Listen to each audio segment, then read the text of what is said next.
Welcome back from that sport tidbits, and to take us deeper in the world of sports and what is happening in the world of sports, we have our own very Ajia Abdullahi here with us in the studio. He is a sport analyst. Help me welcome Abdullahi Ajia to the program. Abdullahi, you're welcome. It's always my pleasure to be with you and good morning, Abuja. Okay, anytime I am on taking you on sport, it gives me joy because I want to be like you, and you have always advised me that it's a matter of interest, right? You can say that again. All Debbie. right, okay. Now let's start with the National Youth Game that is ongoing. What do we need to know?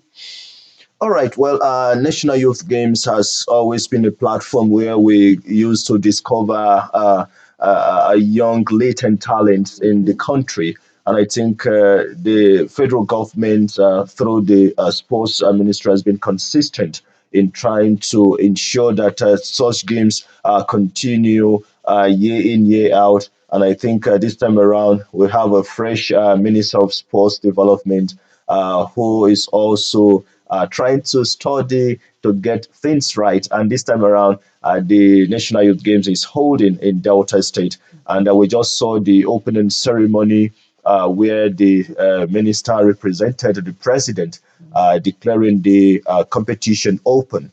One thing you cannot take away from that, it has always been a platform where some of these young talents are discovered, and not only discovered, and we've seen how some of these states also have taken advantage of the discovery to nurture these talents to national glory. From the National Youth Games, you get talents that usually represent some of these states in the National Youth Festival. Is another platform also where you get to support some of these talents you discover. And you also cannot take away some of these states from the South. I think have been so dominating in terms of their program for some of these talents. And that's why I see at the end of the competition or the program, you see the table will show you the strength of what states have been able to do in terms of the investment, in terms of the support they've always given to these athletes.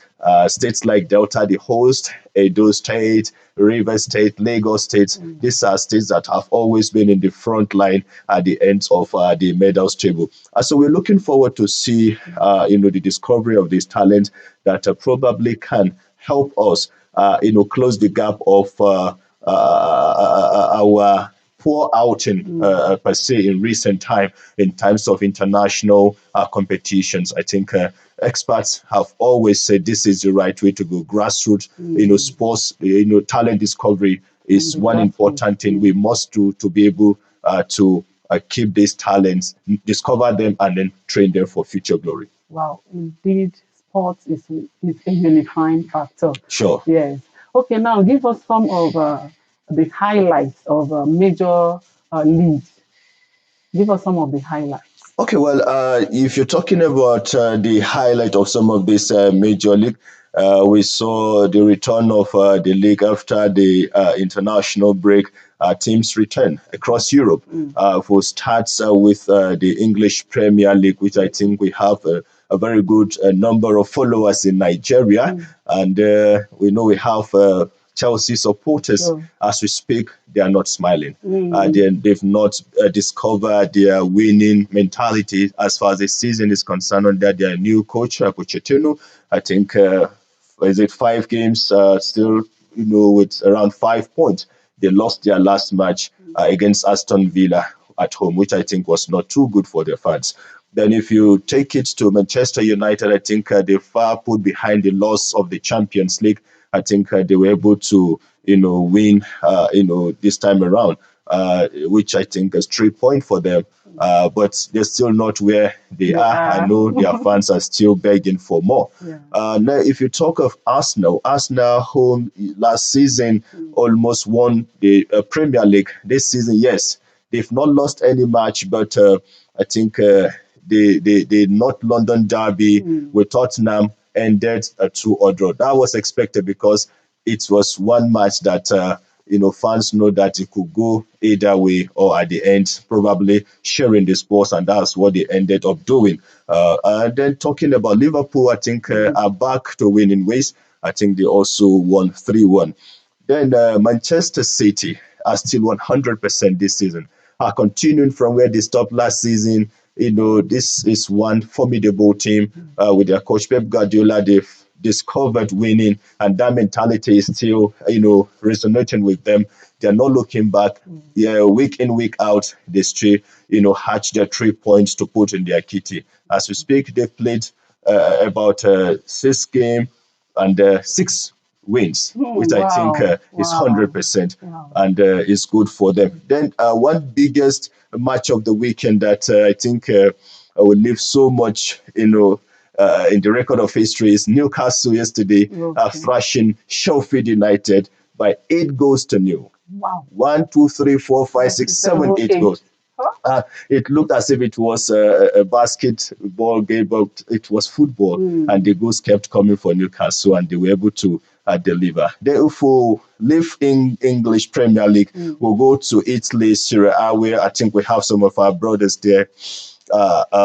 Napoli, Victor Osimhen, I think his team have not done so perfectly well this season. They're still struggling. Yes, the winning is not coming like last season for them. As we speak, they are not in the top four. So they're still struggling. They pull out a goalless draw yesterday against Bologna. Inter Milan, I think, 100%, 5 games and 5 wins so far. AC Milan, too, in second position. Atalanta, where we have our own brother Ademola Lukman. I think they also recorded a win, and I think they too are not doing too badly.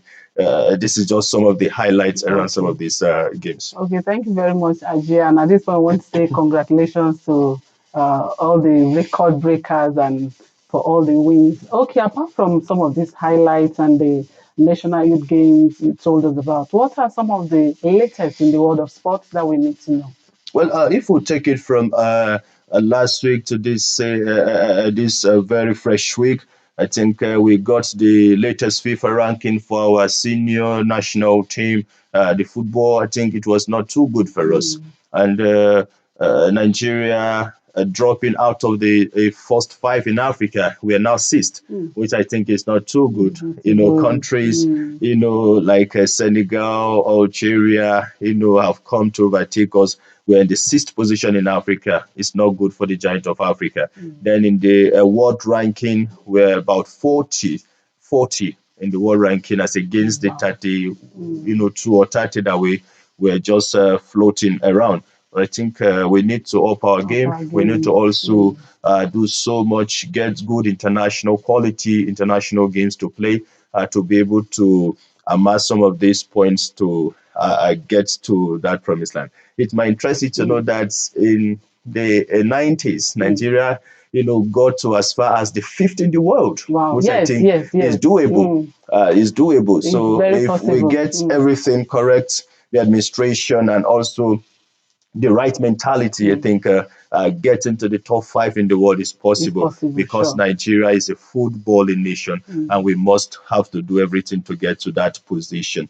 Beyond that, we also saw some of the qualification of our table tennis players, Aruna Kadri and other names are able to win in the table tennis championship, which I think is good for the country. Thank you so much, Abdullah Ajay. I know if I give you more time, because football to you is like food. And like you said, if the right thing is being put in place, we can get back to our glory again because Nigeria, giant of Africa. We thank you so much for giving us this wonderful information in the what is happening in the sporting world. We do appreciate your time. It's always my pleasure talking sports and always coming on Good Morning, Abuja. You're welcome. Yes, we have been talking about the latest happenings in the world of sports, and our own very Abdullahi Ajia has told us what we need to know. Now we're going to go on this quick break. When we return, the program